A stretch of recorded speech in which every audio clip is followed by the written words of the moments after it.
Hey, it's captive Happy day audience after time. Christmas. Happy Boxing Day, David.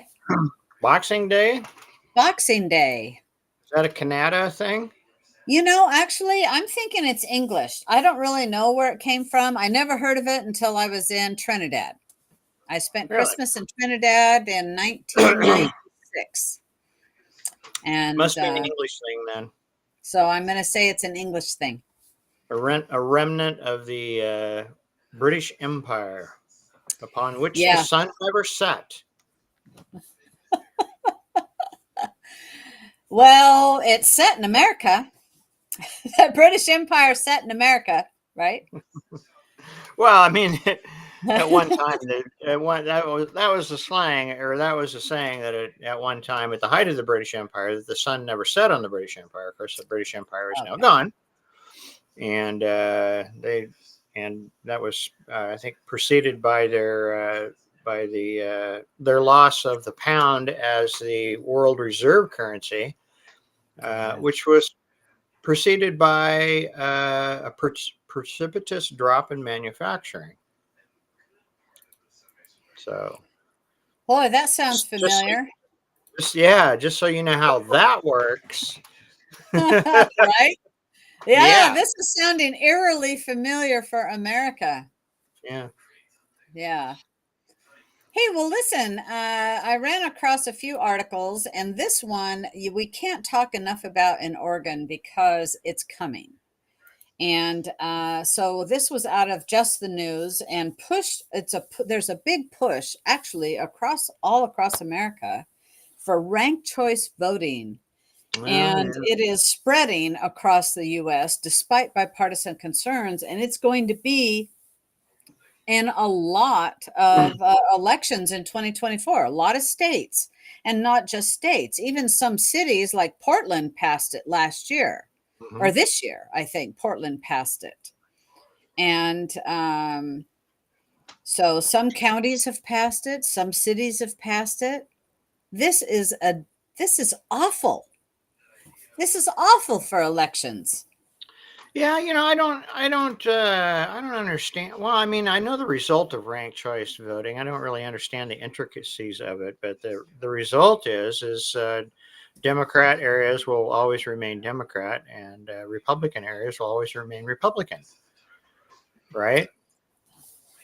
I'm assuming that's I don't know. I'll just say I don't know, but it seems to be that's how that works. But the thing is, it takes a computer to figure it out. All right? You can't do it takes a computer to do the math because if no candidate receives more than 50% of the vote, then a runoff system is triggered. When voters cast their ballots, they rank each candidate in order of first to last. So if one candidate doesn't reach the 50% plus one threshold, then the candidate with the least amount of least amount of first choice votes is eliminated. Then the second choice votes from those who voted for the last place finisher are reallocated among the remaining candidates and tallied. Like, Oh, really? I didn't know it had that component in it. yes, in a process that continues until a candidate receives the majority of the vote. So I'm reading this from the article Wow. in Just the News here. Yeah, And this definitely too is confusing awful. to voters. This is awful. And it Too does go confusing to on me. to state that Alaska and Maine are the only two states to have it. But as I heard Sarah Palin speaking at the ORP convention that happened to be here in Umatilla County. And she said, it is so bad in Alaska. For the first time, a Democrat was elected to Congress for the first time ever in Alaska because of ranked choice voting. So now they gathered enough signatures to get it on the ballot in 2024 to remove ranked choice voting. The Interesting. people do not want it. And so, Interesting. the thing is Democrats don't necessarily want it. Republicans don't want it. So who's pushing this narrative? Yeah, it's a lot like open primaries. Right. It's Yeah. worse than open primaries, I mean, actually. I was uncomfortably allied with Democrats during the No on 90 campaign because they didn't want open primaries and we didn't want open primaries. So, I'd say it's probably, who's behind it? Probably the same people who are trying to just create chaos and confusion everywhere else in America. Uh, that's what I would say. I'm not sure, well, obviously, if you have, if you take Oregon, which is D plus 10, almost impossible for a Republican to win statewide. I won't say impossible because Dennis Richardson did in fact win statewide, but Yeah. almost impossible to win statewide. So when you have a registration advantage or disadvantage, I would imagine that the net result is less of a chance for an opposing party or an opposing Yeah. ideology or an opposing point of view to win. And I think, I would imagine that Democrats in Democrat cities like Portland would want that. Yeah. Yeah, definitely.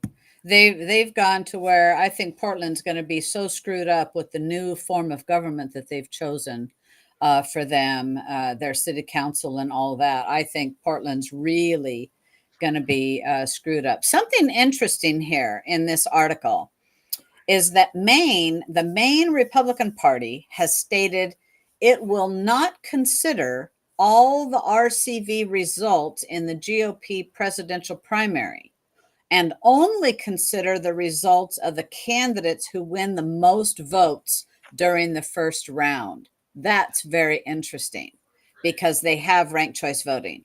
And then Florida, Montana, Idaho, South Dakota, and Tennessee have banned ranked choice voting. Oh, good. And Ohio is currently considering a bill that would ban ranked choice voting. So Good. there's some good news there, but it's coming. It's going to be on our ballot here in Oregon. And so right now, In states that are, 2024? yes, in November 2024. So Arizona, Colorado, Idaho, Montana, Nevada, Oregon, and Wisconsin. It's going to be on those states in November on their ballot, considering it. And It'll we, pass in Oregon. all of us have got to try to educate people of vote no. I mean, of course, right now we don't know what the language is, right? Right. A yes could mean a no vote. We don't know, but I'm going to assume a no vote is going to be the way to go because I don't know what the language says that's coming, but it's going to be on the November ballot. And we need to help educate people that no, we don't want this. We don't want this at all. Well, yeah, I agree. I agree. I don't see where it has any. I don't. Well, again, I think the net result is you end up with more of the majority party. Of course, that's good in Idaho. It's good in Utah. It's good in Wyoming. It's good in Texas. Not so good in Oregon. No, no. And even though Montana and Idaho enacted laws banning ranked choice voting, if it's a constitutional amendment approving it, that would supersede those. The It would. constitutional Yeah, law it would would. would change that. And so Constitution charges the state legislatures with the manner of voting, not judges, not initiatives. But you're right. If the initiative becomes a constitutional amendment, then we're screwed. And I would imagine that's the way it would be presented in Oregon, as a lot of the initiatives have. So it's really another strike against the initiative process. yes, it is. Yes, it is. So I mean, it's the initiative process is the closest American expression of direct democracy that we have. And I think most of us know that direct democracies fail. They have failed miserably in the past, and democracy is not a viable government solution, because once people figure out that you can bribe other people with their own Yeah. money in a democracy, then you continue to get votes. You just promise free shit to everybody, and everybody goes, "Okay, I'm voting for free shit." Because Right. I mean, hey, that's what Biden's trying to do. that's what all politicians are doing. They're all trying to bribe you for your damn vote. I just want to vote for a politician who says I will do everything in my power to slice government to a fraction of its uh, current size, knowing full well, and my candidate would say this, knowing full well I will not be reelected, because you cannot slash government and get reelected anymore. That we're over the tipping point.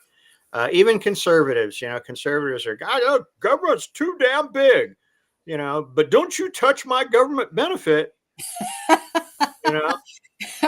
Yes, and speaking of which, we actually have a story about that, because Nikki Haley is proposing to cut Social Security. Now, by that, she means, from what I saw, was increasing the age by 2 years. Right, And that equates to a 14% cut. right. And the actual cost, yeah.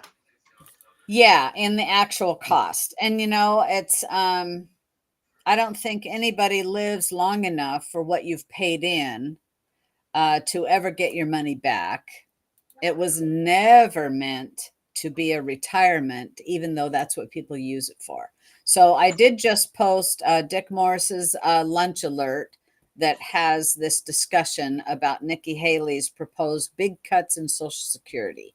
And I was listening to it just before you came on, and that's basically what it had said. Yeah. Well, my views on Social Security. Social Security is America's largest, most expensive, and oldest socialist program. So if you don't want to be a socialist country, get rid of your socialist programs. Medicare is number two. It's Medicare and Social Security is by far margin the largest single line item in the federal budget Oh, yeah. Oh, yeah. by a wide Absolutely. margin. Absolutely, it is. Yeah. Yeah, there you go. See, Nicholas has got the right idea. I'm not saying, stop giving people their checks. I'm saying just close the damn program down. No new people. Raise the freaking age to 90. Well, and stop taking the money. Yeah. At some point, you have to stop taking that. A certain generation isn't going to pay in to it. You Well, can't. yeah. Well, yeah, you can't. Well, it's a tax. It's not Well, a it pay in. it it It's a is, tax. but it's something that we've been forced to pay in, and they Yeah. do pay you back. If you've paid in, they pay you back. But I'll tell you what gripes me, David. Those people that come into this country have never worked a day in their life in the United States. And I personally know somebody that's this case I'm talking about, is not naturally born in this country, comes here and is of retirement age and gets Social Security, Right. gets a check, Well, gets that's full yeah, that's the medical, yeah, the gets medic, supplemental Social Security. Yeah, yeah. See, you it's not know. it's not when anybody thinks it is. We've been passed down lies from generation to generation to generation. It's not an annuity. There's not an account with your name on it. It is a tax to you You and know I, what? and other self-employed people. It's 15 freaking percent of our income. That's a huge tax. And that tax is used to pay for people who are receiving checks. It doesn't go into an account for us. Well, and the federal government has been borrowing off of that money. Now, federal government, it goes in. That's not true either. Oh, okay. I thought it was. It's another campaign bullshit thing that people believe. Every dime of taxes, Social Security taxes, it's a tax. It's not a contribution. It's a tax. Goes into the Social Security trust fund. There's Government has hundreds of funds, and they Sure. special taxes go into these special funds. But the reason it's not solvent is because, like SSI, right? You're giving checks out of this Social Security trust fund to people who weren't taxed on it. So now you have to tax us who are still working to pay for those people. And it doesn't work. It doesn't work. It's never worked. And people believe that somehow it's an American icon. It's like, man, it's straight up socialism. It's handout society. You know, I'm turning 65 in January, and I'm not sure that I can get insurance. I'm looking through the government. Yeah. Wow. They forced me into Medicare. Here's your only option, Medicare. You're 65. And it's like, well, what if I want my private insurance? Not that I don't think it makes a hell of a lot of difference anymore. Well, you can still have private insurance or a supplemental. It varies. I'll tell you what, there's no one recipe. So for my example, I know somebody who's retired from a city government job, right? And so their insurance, and actually they never paid into Medicare or Social Security. So they don't get Social Security, but they still had to sign up for Medicare. But their primary insurance is actually the whole Medicare thing and supplemental. It's a strange deal. So, I if know. you have a government job, you've been retired from a government job, you have one set of rules. Right. And those in the private industry, or like a contractor like myself that had worked in the private industry, or you, Right. that's a whole separate. So I'm a few years later than you. I'm not Well, quite. hopefully I can figure it out and clue you in, because it's Okay. very confusing. I mean, I'm fortunate in so much as I don't use medical care, right? I Knock don't go on to, I have no reason to go to the doctor. I don't take any medications, so I don't have any chronic diseases. But yeah, it's weird. I was navigating the healthcare.gov website. There seemed to be a lot of pop-ups saying that, hey, you're going to turn 65 and Medicare is now your insurance carrier. It's like, well, what if I don't want that? And I haven't figured it out yet. I haven't figured out whether or not I can keep my own. But like you say, there's different rules for, I don't think anybody in Congress gets Medicare. I don't think they rely on Medicare. I bet they don't. I bet they don't. I bet they don't. And I don't think they rely on Social Security for their retirement income. I think they have a pretty decent retirement paid for, again, out of our tax dollars. Right. Right. In fact, I got to say, when I saw today something from Trump that said, I'll make a better government medical plan, better than Obamacare, I thought, oh no, throw all that No, shit away. Are throw you that shit kidding away. me? Repeal and do not Let's go replace. have a private industry. That's Yeah. where the competition is and the cost comes down. Yeah. Yeah. I mean, I'm sure that some of the people listening are, have used the medical care system, and they know exactly what I'm talking about when I say that over the last 10 years, for me, it was very stark because other than before COVID, I can't remember the last time I went to the hospital. I guess it was when I fell through the window. But That turned out very well, I might add. we got the scar right here. Well, I know, but like without going real close, I can't even see it. Yeah, but the medical care system, the hospitals, the doctors have all been governmentized, if you will, Yeah. over the Oh, last 10 years absolutely. by Obamacare. Yeah. And it's like I remember a time when you could go to a doctor or just call your doctor, right? You Yeah. could call your doctor and say, hey, this is what's going on. And your doctor would say, well, come see me, or would say no, and now you can't do that anymore because of Obamacare. So I heard that too from I guess Trump went on a big Christmas Day rant yesterday. I don't have True Social, so I didn't read it. But one of the things he says is, "I will repeal and replace it." It's like, good God, just repeal that crap and do not replace it with anything. No, we don't need socialized medical care. We need to go away from that. In fact, I saw some headline, and oh, where was I? I was on Epic Times looking at the different articles there, and it had some headline there about it's a 2 to 3 year wait limit in Canada to see a doctor. Yeah, And that's socialized medicine. You want that here? No, thank you. And that's what Obamacare is doing to us. Yeah, and I'm not sure. And I'm pissed off that the Republicans didn't eliminate repeal that it when they had all three. Yeah, and they all ran on it. They all ran on it, and they did jack. They did jack squat. Yeah. All right. Well, That's when I stopped giving them my money.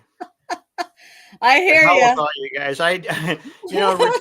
Republican candidates across the United States start my fires for me. them and State Farm.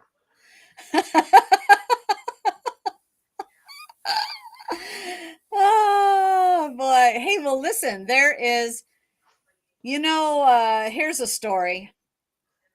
Supreme Court justice nailed by a major scandal, and this is willful violation has stunned Washington. And so Ketanji Brown Jackson, who is the newest justice on the Supreme Court, is facing a scandal because, Supreme Courts in the SCOTUS is held to strict standards and commands a higher level of integrity, I would hope. It says respect here, but I would say integrity, right? And she has there's been a suit filed. Actually, they've sent a letter to the judicial conference with allegations that Jackson willfully failed to disclose required information about her husband's malpractice consulting income for more than a decade. And it's actually law. It is federal judges are required by law to disclose income from a spouse or from anyone in their household when the amount exceeds $1,000, with a few exceptions. And so she had filed and disclosed that income back in 2011. But at her 2020, when she was filed for nomination to the Supreme Court, she amended her disclosure form. And so, she used to disclose the income, and then she quit. And I wonder if that income went up significantly. Oh boy, what I wonder, right? And so I'm really glad that this is going to get looked into. They have asked the ethics of the Ethics in Government Act of 1978 requires that any gift, which can basically be anything received over $415, be disclosed. But this is talking specifically about income. And so she cannot claim ignorance to this disclosure requirement, ignorance of the law, even though this is the woman, and I say woman, that could not define what a woman was when she was at her nomination hearing. That just disgusted me. I watched that. She's not qualified to sit on that bench. No.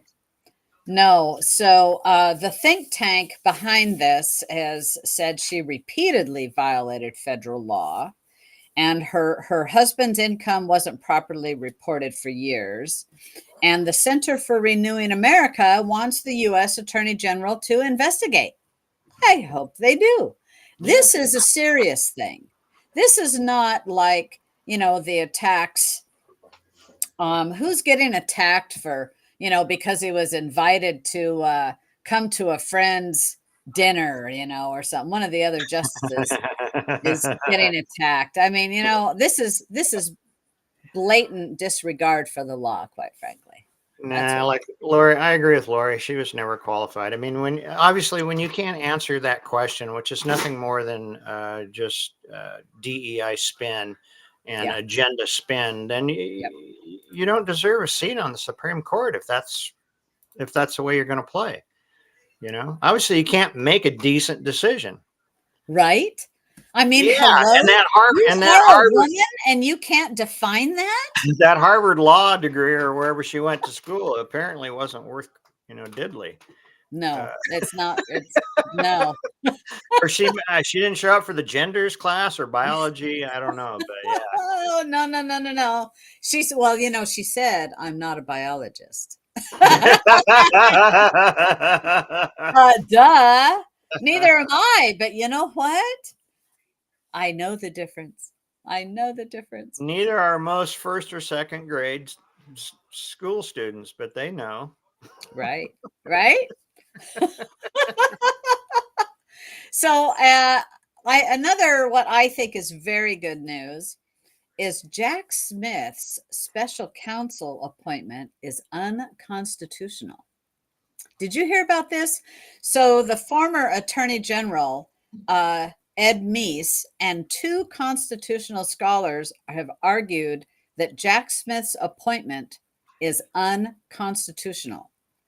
And it's because they claim Smith lacks the authority to represent the U.S.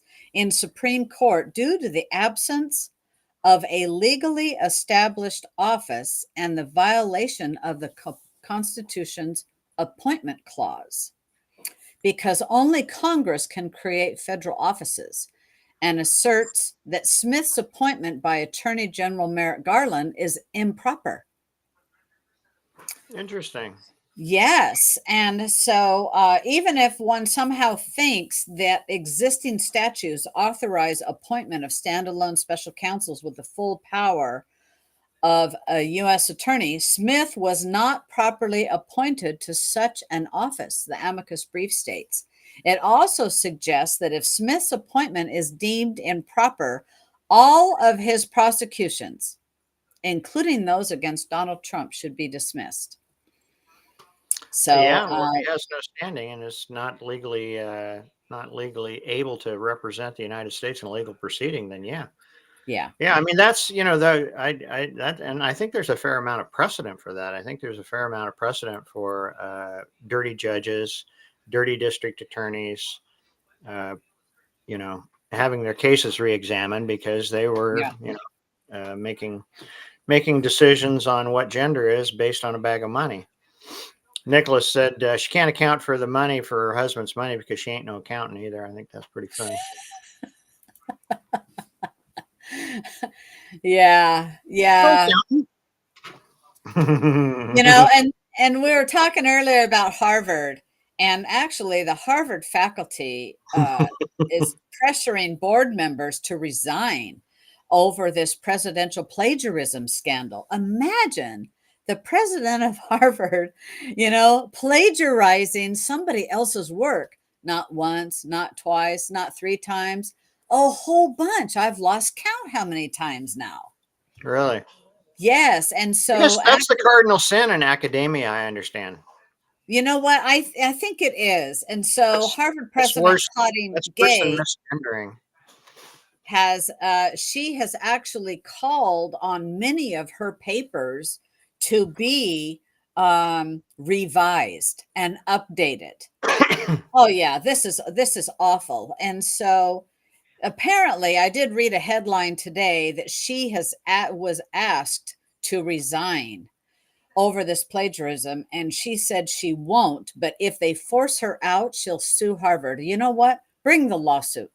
Just get her the hell and gone and bring the lawsuit, because I don't think she has his leg to stand on. She has cost Harvard billions in fundraising, and also maybe we could turn things around.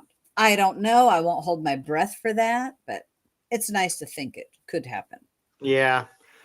Well, I don't know. It seems to me, especially with people like Ketanji Brown Jackson, whatever the hell her name is, on the Supreme Court, that she does have legs to stand on. She would be better off if she only had one leg, or perhaps no legs. Then she would be a black queer quadriplegic, or not amputee. But I think, in today's justice system, just being black and being a lesbian, which I believe she is, correct? Isn't she black? I mean, she's got to be a black. She's She's got black. to be I a don't lesbian to know. be president of Harvard, right? I don't know her if she's gay. I have no idea. Her last But name's gay, but I don't know her sexual orientation there. yeah. Well, I'm pretty sure that she is. I haven't really followed the case, but it seems to me that Ms. Gay is in fact gay. And that's like the most legal standing in any kind of court of law in 2023, 24 America, I think, that you can get. She must not be gay, because in here it says she's the first black president of Harvard. If she was gay, it would say the first black gay president of Harvard, right? Or something to that effect. And so I don't know. Yeah. I don't know. Yeah, well, she, like you said before the show, she's costing Harvard billions of dollars. She is. So, if you gotta give her 50 million to make her And go the away. plagiarism.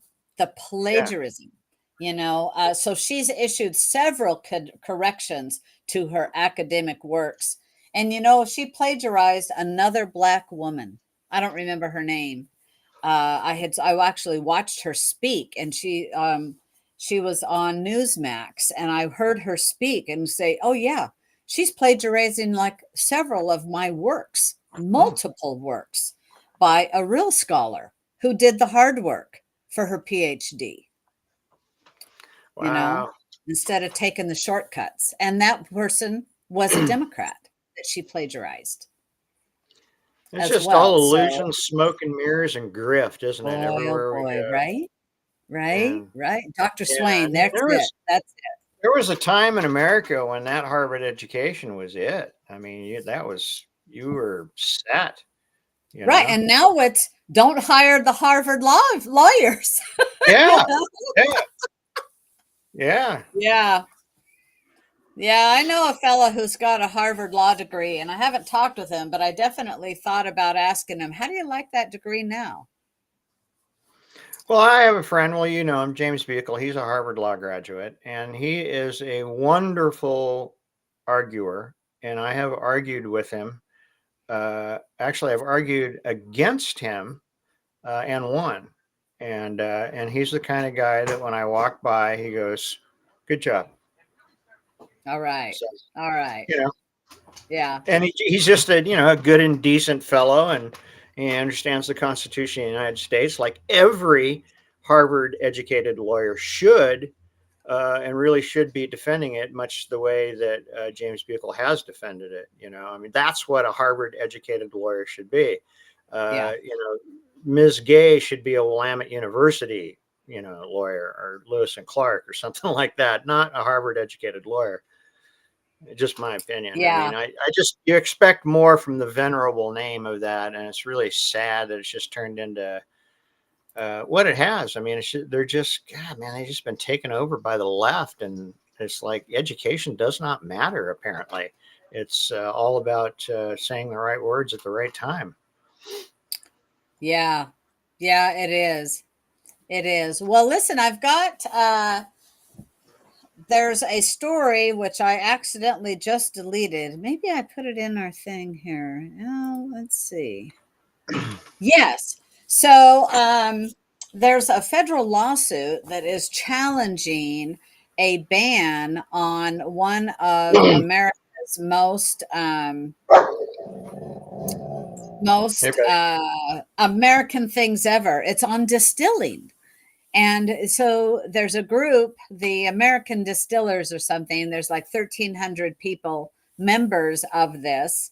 And they're saying that this is archaic. This goes back to prohibition, not allowing people to distill alcohol. And so actually, I support this. Even though I don't drink, I don't I either. think people should have the right to, if they want to distill this and make Applejack or, You should be able to do anything that does not harm or infringe upon the rights of another. if you do it wrong, I suppose you can make people sick. I don't know. I don't know. But you know what? People just won't I'm buy not your sure. stuff, right? They just won't buy your stuff. Kind of like you can I'm not make sure. bad beer, I'm but not sure there's you can do anything to alcohol to make people sick, except them drinking it. But but yeah, yeah, I agree. I agree. It's like we have the same problem here in Oregon. We have this vestige left over from pre 1933 called the Oregon Liquor. Well, now it's called the Oregon Liquor and Cannabis. cannabis Used to be Oregon cold. Liquor Control Commission, Yeah, like it needs to be controlled, uh, right. and it needs to be dissolved, much like they did in Washington with their OLCC or W whatever. But yeah, I fully 100% support that. It's somebody made the comment earlier about it's a good way to get money out of government. See, my crusade for smaller government is uh, predicated on the fact that the only way to reduce the size of government is to starve them for money. If you starve them for money, they will necessarily be smaller. They will necessarily be less intrusive because they don't have the money to do it. And it's just one more way because I think the federal tax, state tax on alcohol, it's enormous. The OLCC, even before the uh, legalization of weed, is the number 2 income producer behind Oregon Lottery for the state of Oregon. And that, Yeah, and you there you know, go. a lot of Yeah, people call it the poor tax because cigarettes and beer, and poor people drink and smoke. drink Well, and smoke. Yeah. rich people drink and smoke too, but I'm not sure. I think it's a statistical anomaly that more people drink and smoke because not because they're poor, but they are poor because most people are less than rich. Uh, you know, Right. Right. uh, Absolutely. yeah, There's a lot less there's just more poorer people yeah. that are Get them not out of the millionaires business. and Get 'em- millionaires, or even they don't even make 100,000 a year. yeah, There's a whole yeah. lot of that. Well, that I just read an article. The actual 90th percentile. So the top 10% is a net worth of $1.2 million, The which is top not a lot 10%? in Wow. America. Wow. The top 5% starts at $2.3 million, or maybe it's 2.6. I forget. Huh. And the top 1% is I think it was 16 million net worth, which Wow. is a Wow. lot. But That is a lot. you That's own a a lot bunch of money. you own a bunch of real estate. It's not too hard to get there. No. So yeah, so if you have a net worth, and a lot of people do now, with their house, if they paid it off, they bought it for 30,000, it's now worth 1.2. 40 years later, Yeah. you are considered wealthy in America. You are mathematically wealthy. You're And in the 1% or 10 percentile. yeah, the Used to top be the 1 10%. percentile. Now Top, it's like the billionaires are in the 1% or half a percentile. yeah, yeah. Well, one You know? percenter, one percenters are not that rich. People went through that. I forget which election cycle it was with Occupy and the one percenters. Yeah. They were ungodly wealthy. And it's like, yeah, you own a few apartment buildings and you got $16 million in net worth right there. I mean, it's not like it's you know it's not that hard. It's not that a lot. It's not that much money. But I thought it was strange that the top 10% is such a small amount. No And $1 million, kidding. as we all know now, is craps really Well, hard. our money it's like monopoly money. It's like pesos just about. Yeah, yeah, Yeah. getting there. Yeah. Hey, listen, I wanted to bring up this article. I'm going to totally change the subject but one that David is very familiar with. He knows about electricity, and we've talked about this stuff a lot here. So, the big push is, of course, to get everybody on some sort of renewable energy. The greenies all want us to be doing that. Well, this article is in Just the News. And so an island tries to rely 100% on renewable power grid, but it doesn't work more than 15% of the year. Yes, 15% of the year. Now, this is an island with 11,000 people that has the trade winds, right? So they've got, You would they've think got, if they had like, I don't know, 8,000, 8,500, 8,400 windmills, they'd be all set, right? well, that they didn't just use that though.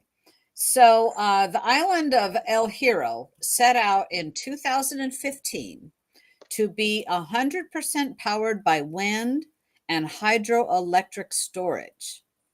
And instead, renewable energy has never produced more than 15% of the island's needs. And I have often said on Captive Audience, when we lived in Hawaii, when you are on an island with trade winds, having wind energy is a good thing, except it doesn't last very long. They purport a turbine can last like 20 years, but it's actually about 6 years. I know because right where I live, not very far away, they're repowering turbines that are only 6 years old. Really? So it's interesting though, and this is a good experiment because why not experiment on a small island with 11,000 people and see just how much you can rely on?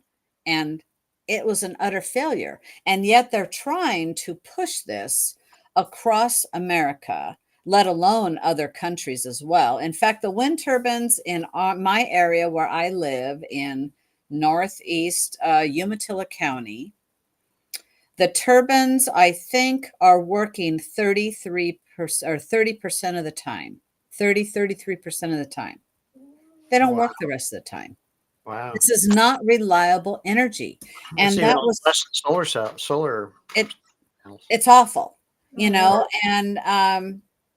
so here we have, they're trying to get net zero, right, for billions of people all over the world. And well, let's just, try this. Well, what else they were using was what's called pump storage, which I wasn't familiar with that until I read this article.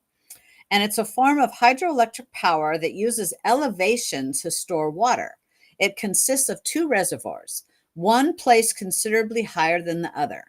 During periods of surplus energy, when there's more electricity being produced than it's being consumed, the electric power is used to pump power pumps that lift water from the lower reservoir to the higher reservoir. And then when the energy is needed, the water's drained from the higher one to the lower one, turning generators like a hydroelectric dam. And that part is actually really good. But Yeah. apparently it's the turbines that were that just didn't work very, very well. And it's interesting. It says there's 8,760 hours in a year. And in 2020, a leap year, there's 8,784 hours in a leap year. The island was powered in 2020 100% with wind and pumped storage for 1,293 hours of the year. Wow. That That almost comes 8,000. out to a mere 14.7% of the island's energy needs. Wow. Yeah. So the rest of the time, it was powered by diesel powered generators. That's the same thing they do in Hawaii. They also incinerate trash, and they have other ways, mostly incinerating trash. Otherwise, they're bringing diesel fuel in to burn in order to have electricity, along with solar and wind in some of the islands, not all the islands. Yeah. And I Well, always thought that's a good place for it to be because trade winds, the trade winds blow 15 to 20 miles an hour every day. It's like nonstop energy, unless a hurricane comes or you always get some cyclic of weather, but predominantly you just have a nice, 12 to 18 really right. miles knots. So Doldrums. yeah. So what do you think of that? Here it is in a small place and it didn't work. Yeah, I So would this say makes, that's what I think is it didn't work. yeah, I mean, you do things, and if they don't work, you stop doing them. At yeah, least exactly. I do. But that's Well, I do too. that's that's not part of the agenda apparently. I mean, wind power's been around for 5, 6, 700 years, 1,000 years. I mean, people use it to they use it in Amsterdam, or not Amsterdam, but the Netherlands, and places where near the coast where there is a bunch of wind. I mean, the Netherlands are mostly at sea level, and so they get a lot of wind because there's nothing to stop it. Uh, but they they mill their flour when the wind's blowing. Right. They pump water as well, out of wells. And They don't stand around there watching the wind not blow and go, crap, man, I really need to mill some flour. Which is one of those things. They figured out that it's a good supplemental way to produce energy, and it makes sense. And I think wind and solar are good supplemental ways to make energy, but they don't a reliable grid. They do not make, obviously. no, If this island no. only had power 14% of this 15% of the time.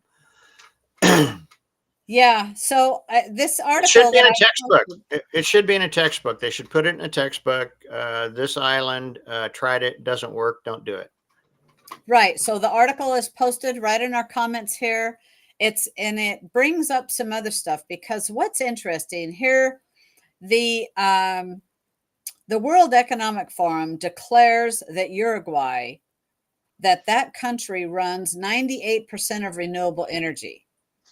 And the New York Times Magazine did a glowing write-up last year holding the country up as a leader in energy transition. But the fact of the matter is, Uruguay gets 37% of its electricity from hydroelectric dams. And it's a mix. It has an energy mix. And it also gets 20% from fossil fuels. So that's not 98%. That's a lie. It's a lie, apparently. It is a lie. And, That should be in a textbook too. This is a lie right. because this is a lie because it's not true. Don't believe it. Yeah, absolutely. So I'll tell Maybe you, we should do the I like captive this audience article. textbook. So share this article around with people because it doesn't work. If you can't make it work on a small scale like that, it's not going to work on a larger scale. No. Now, Now, another especially in a developed nation, no, Uruguay, how you got to developed plug your is car that? in. Yeah, and how developed is this little island off the wherever the hell it is? I mean, you can't power developed nations with industry and standards of living that require huge amounts of energy. Energy So this is in is the Canary Islands, and which is just off the coast of Africa, and yeah, 11,000 people, El Hierro. And I don't know quite how developed it is, but I think it's beyond the horse and buggy. The Canary Islands are pretty advanced. I don't know about that particular island. So, hey, I just posted another story that I think is good because Big Wind, this is from the Daily Caller. Big Wind closes out the year with one of its biggest defeats ever. A federal judge sided with a Native American tribe in a dispute with a major wind developer on last Wednesday, handing a massive defeat to the wind industry to end 2023. So this was the It was from Osage County, Oklahoma, and the Osage tribe who live in the area. And the ruling is a huge victory for the tribe who oppose the project because of its location relative to burial site and the ecological damage inflicted upon eagles by the massive turbines. And this Enel is the energy company. It is now staring down hundreds of millions of dollars in decommissioning charges. The project is 80. This came back. This has been a lawsuit since 2011. And the tribe filed the lawsuit in a federal court challenging the development illegally deprived the tribe access to the mineral deposits beneath the site of the project. And the project features 84 turbines, as well as the required equipment like transmission lines and weather towers spread over 8,400 acres. And they have got to rip it all down. And I think that's a win for the tribes. The win for Oklahoma. That's definitely a win for the tribes. Yeah, it is. I don't know who's got their money wrapped up in that. It's definitely not a win for them. No, and it's Enel Green Power North America. Yeah. And it's also serves as the director for the American Clean Power Association, really? A green energy trade group that spent millions of dollars lobbying the federal government. You know, we got to do away with lobbyists. It's just legalized bribery, you know, to advance the interests of the green energy. So the order you gotta make illegal the taking of the bribe. Right. So I'm really happy that they've got to decommission this now, deconstruct 84 turbines. This is unprecedented in America. It's not unprecedented in some other countries because other countries are tearing it out as well. And I've read some stories. I can't quote, but I want to say like the Canary Islands. No, no, they might be, you know, they might be. We don't know how many was over on El Hierro, on that island there. But, you know, like I said, they're recommissioning turbines that are 6 years old over here. Yeah. And they're not just replacing the head. They're taking the entire thing down and putting up taller, larger turbines. Really? Yes. Yes. So you know, those companies, for the most part, I'm pretty sure they're just tax shelters, right? The money, you know, they don't make money. They don't make money. They're not income centers. They're places where people who want to not pay taxes, which I fully 100% support, place their money because there's those tax credits are transferable. They always have been, and which the whole green energy runs on tax credits. You know, tax credits and rebates. Without it, there would be nobody. There'd be a few hippies in Southern Oregon still buying solar panels and windmills, but other than that, nobody would be. There'd be no big business. So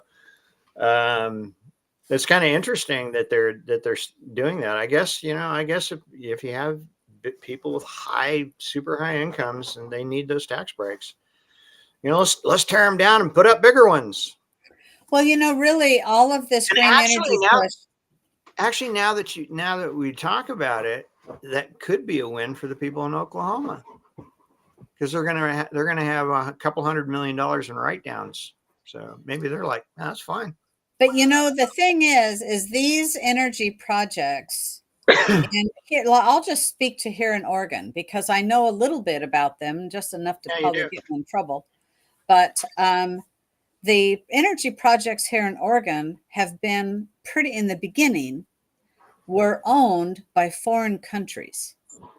They are taking our Oregon tax credits away out of the country. And Oregon is paying for these projects. We're paying for it. It's not cheap. And the fallacy that, oh, all this energy, this green energy is getting cheaper. That's a crock of bull. It's Yeah. the most expensive energy there is.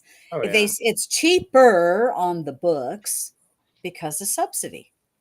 And it has enriched nations, namely, mostly China, but not just China.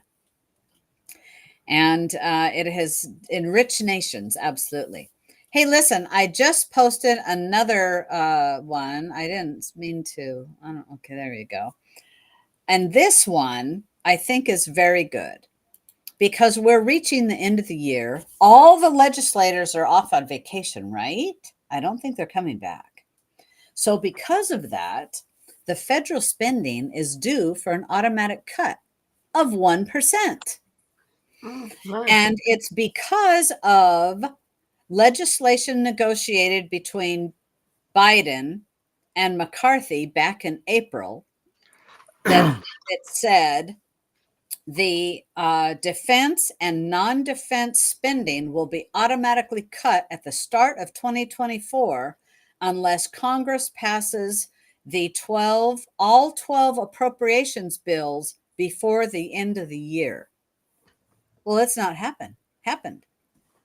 And I think it's a good thing. So apparently, at the beginning of 2024, federal spending is due for an automatic cut. That's a good Well, thing. that'll save us $6 billion. Hey, a billion here, a billion there. It all adds up. I remember when $1 billion was something to take note of. God, I remember before we ever heard a trillion, right? I mean, in fact, back long time ago, before we ever heard of a billion, who ever heard of $1 billion? A million used to be so much money. Yeah. And Yeah, well, $1 billion, 1,000 millions, or one, or yeah, excuse me, 1,000 yeah, million. 1,000. Yeah. Right. A trillion is 1,000,000 millions. So why is a billion 1,000 million instead of a million million? You know, if a trillion is a million billion, Well, a trillion is 1,000 billions, okay, there we go. but If it's a it's all million, but 1,000s, it's a okay, million millions. boy, it's lots. Yeah, It's lots. think about that. And we're spending between 6 and 7 trillion in the federal budget. So that's like 600 million millions. It's just unbelievable. It's It is unbelievable. unbelievable. And now I think I saw the national debt now is like 100,000 per person. $100,000 per person. I think that's what I had seen not very long ago in the last few weeks. Yeah, that would be yeah. If That's my a lot of math is money. correct, yeah, about 34 trillion dollars spread out through 300 and let's say 340 million people. Yeah, I think that would be Yeah. $100,000. Yeah. Oh, Bobby has a headache now. Sorry, Bobby. You Sorry, know, I Bob. wanted to bring you some good news. We saved the good news to the end, you know, and Yeah, except for our, the good news is we're going to save $6 billion yeah, there we go. out of 6 trillion. Oh my God. No, no, no, no. I'm wrong. I did the math wrong on that. It's actually 60 billion. Oh, that's better. Yeah, it's That's 60 billion. better. Yeah, that's a lot All better. That's 10 times better. right. It is 10 times better. Hey, everybody. Thanks for being with us and happy day after Christmas. Yeah. And we'll see you we will see you before New Year's. So we will wish you a happy New Year's at that point in time. And we'll look forward to that $60 billion cut in spending, which, they will reappropriate once they come back because nobody in Washington, D.C. will let $60 billion just fall off. No, no, not at all. Not at all. And you know, the thing is, if we could rein in our government, we have many people in this country that could actually pay off the national debt. and just Well, starting over. yeah. I mean, it's the watershed issue. It's the existential threat.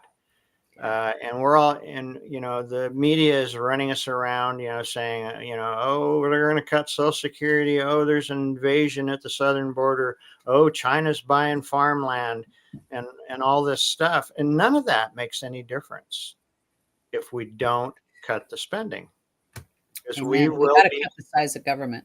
Yeah, we'll be insolvent, and we've discussed on the show before, all of this, there's 8 trillion of that 34 trillion is going to come due this year, and it'll have to be refinanced at a much higher rate.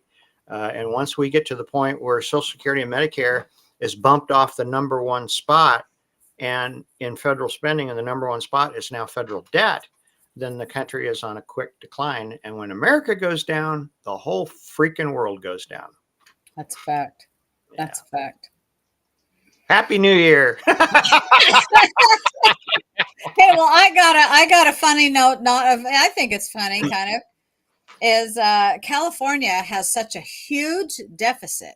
States have to pass a balanced budget. California has such a huge deficit in their budget that they are having to eliminate the Reparations Act that they passed. Oh, Oh, right? That was all for show. All that's for funny. show. Yeah. All right, you guys.